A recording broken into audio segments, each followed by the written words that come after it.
de la campagne de vulgarisation du code minier révisé au ministère des Mines avec le module 4 portant sur la transparence et la bonne gouvernance. Ce module, selon les propres termes du ministre des Mines, le professeur Willy Kitobo Samsoni, est un module très important puisqu'il explicite des notions insérées dans la loi minière pour améliorer le climat des affaires par une gestion transparente du secteur des mines avec les procédures administratives claires, objectives et rapides. La campagne de vulgarisation du code minier se poursuit cette semaine du 17 août 2020 avec le module 4 qui porte sur la transparence et la bonne gouvernance. Ce module est très important pour le secteur de mines,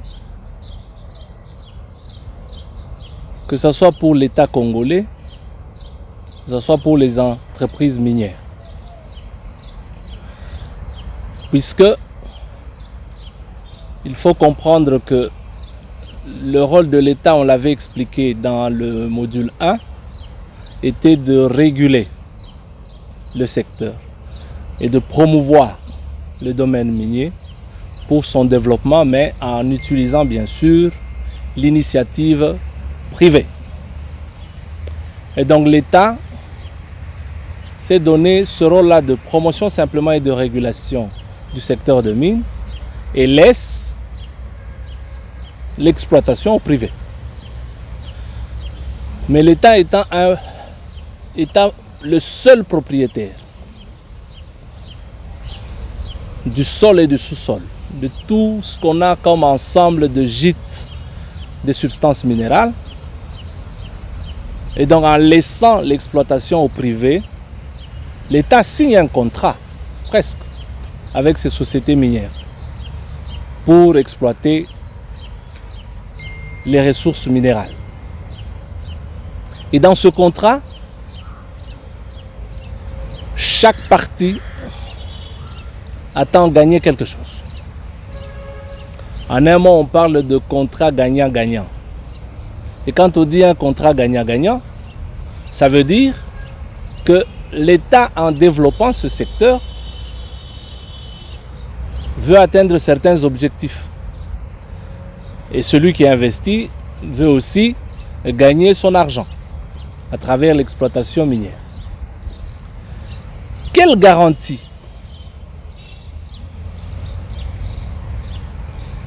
donnez-vous à l'entreprise minière que pendant son exploitation, ce qu'il attend comme bénéfice, il l'aura. Enfin, cette entreprise aura. Quelle garantie aussi l'État se donne en disant, en donnant au privé, je vais gagner ce que j'attends. Il rappelle à l'État et aux entreprises minières au respect de l'obligation de rendre compte de la vie publique en déclarant et publiant les revenus et paiements de tout genre, les statistiques de production et de vente, les contrats miniers et même la divulgation des propriétaires réels des actifs miniers. Cette formation du module 4 permet à tous les intervenants dans le secteur des mines de comprendre les dispositions du code minier qui permettent de gérer de manière responsable les ressources minières tout en garantissant les intérêts de l'État, seul propriétaire de l'ensemble des gîtes, des substances minérales, les intérêts des entreprises minières, principaux investisseurs du secteur et les intérêts des communautés locales affectées par les projets miniers. Non, la notion de transparence va guider tout ce que nous gagnons à travers l'exploitation minière pour que tout le monde, en publiant par exemple les recettes, ce qu'on engage comme argent, ce qu'on produit comme bénéfice, ça va permettre à l'État d'avoir son argent sur l'impôt par exemple qu'on exige sur les bénéfices annuels, sur les redevances minières lorsqu'on connaît les exportations. Et donc ça, c'est du côté des finances. Mais la transparence, elle est aussi dans la gestion presque courante de tout ce que nous faisons. Si Dans le module passé, nous avons parlé par exemple de la gestion du domaine minier à travers le CAMI. Les octrois des titres, les octrois de titres dans le code minier sont des octrois qui se font aussi selon une certaine transparence. Et donc, on vous dira par exemple que lorsqu'il y a un titre qui est libre, eh bien tout le monde sait que c'est libre, puisqu'on a libéré ce périmètre-là, et les procédures d'octroi sont connues de tout le monde. Lorsqu'il y a un problème de validité, on va vous notifier de manière transparente en disant à tel délai vous devez payer ou la validité ne sera plus là, on va déchoir votre titre. Et donc toute la procédure elle est transparente, de sorte que même quand il y a même des décisions même de retrait des titres, eh bien il est plus facile, même s'il y a un recours, même par voie judiciaire, que ces choses-là soient tranchées, puisque l'État a suivi la procédure. Et donc, bien avant, lorsque on vous donne le titre, vous devez connaître déjà toutes ces dispositions de la loi minière qui vous donnent à peu près la procédure transparente telle qu'elle doit se faire. Et tout le monde doit se conformer à cette procédure. Donc, la notion de transparence qui prend sa source dans les normes presque de l'ITIE. Les normes de l'ITIE, ce sont des normes connues internationalement qui exigent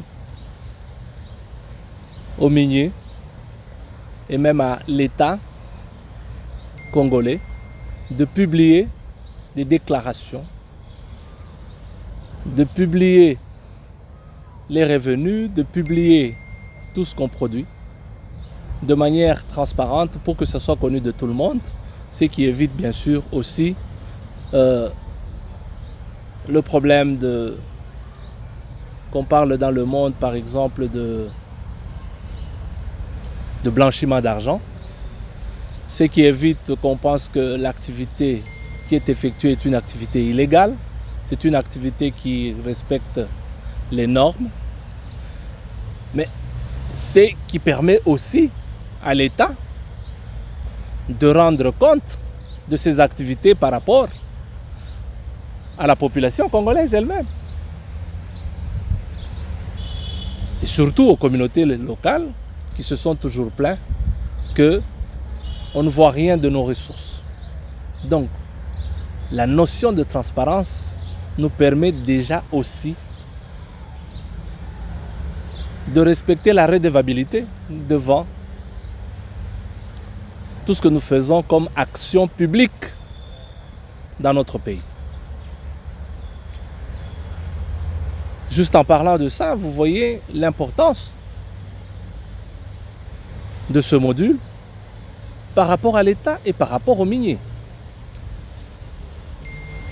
Toutes les parties prenantes, les services des mines, doivent connaître toutes ces dispositions innovantes qui ont été introduites dans le code minier, révisées sur les procédures, les mécanismes, tout ce que l'on a mis, les règles de transparence qu'il faut appliquer dans le code minier, dans l'exercice de nos fonctions en tant qu'administratif, en tant que chef de division, en tant que CAMI, en tant que CEC, en tant que CMAP. Les règles qu'il faut suivre et les dispositions qu'il faut appliquer en tant que minier. La deuxième des choses qu'il faut comprendre, je dis ici, c'est la bonne gouvernance.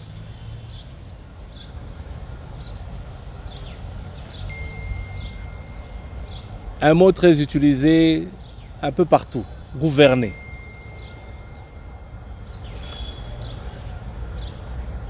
Si nous allons au dictionnaire, et je pense qu'il y a même un poster là-dessus, quand on parle de la gouvernance, on voit l'ensemble des actions que vous menez pour exercer le travail qu'on vous demande, de décision, par exemple la ministre. Donc l'ensemble de tout ce que je peux mener comme action pour faire appliquer la loi. Et lorsqu'on parle de bonne gouvernance, il faut qu'il y ait un repère pour qu'on parle de bonne gouvernance ou de mauvaise gouvernance. Eh bien, notre repère, c'est la loi minière. C'est la loi minière.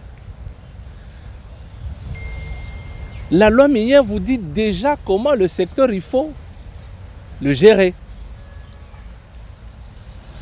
Si vous savez comment vous savez gérer, ça devient votre repère.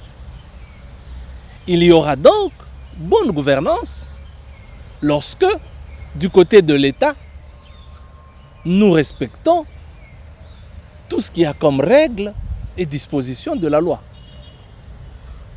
Quand il faut octroyer un droit minier, quand il faut notifier quelqu'un, quand il faut inspecter les activités minières, quand il faut publier telle chose ou telle autre chose.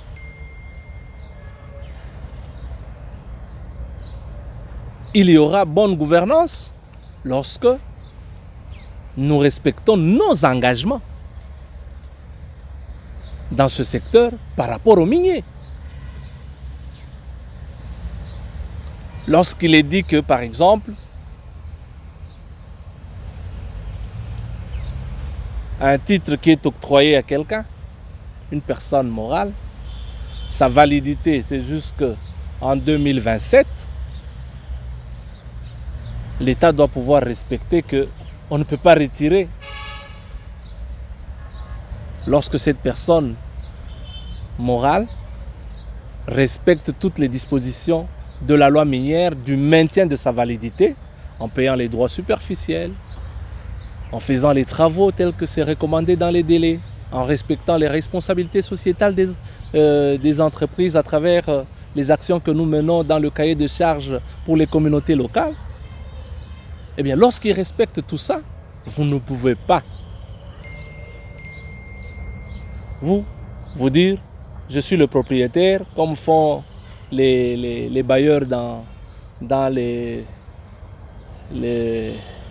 la location des maisons. Il arrive et dit non, moi il faut changer. Non, ça ne se fait pas. Et donc il y a un respect quand on s'engage. Lorsqu'on dit il faut octroyer sous telle condition, n'octroyez pas sous d'autres conditions, par favoritisme pour tel ou tel autre. Lorsqu'on dit il faut faire une déchéance d'un titre, eh bien, on le fait selon les conditions telles, les procédures telles.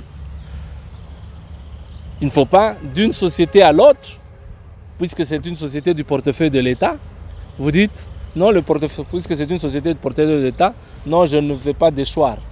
Pour un privé, je vais déchoir. Eh bien, tout ça, ce sont déjà des exemples de mauvaise gouvernance.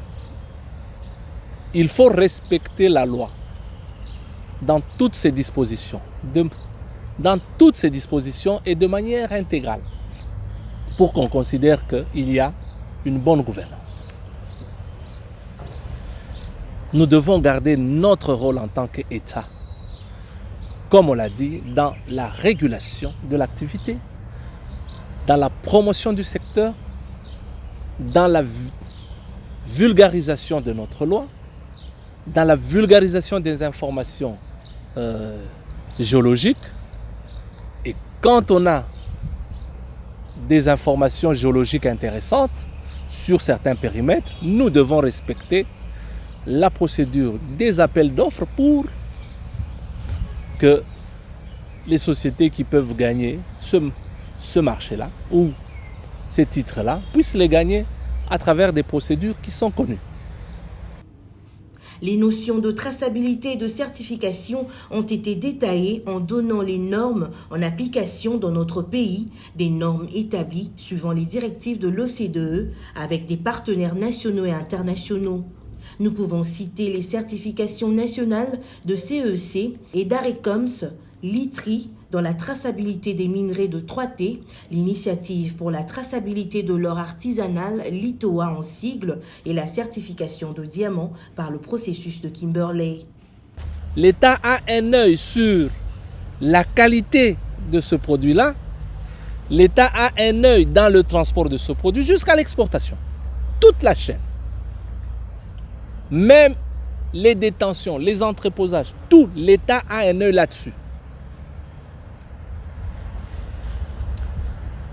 Ce qui nous amène dans ce que l'on dit dans le code minier, la notion de traçabilité. Et donc, pour une bonne gouvernance, on a introduit cette notion de traçabilité.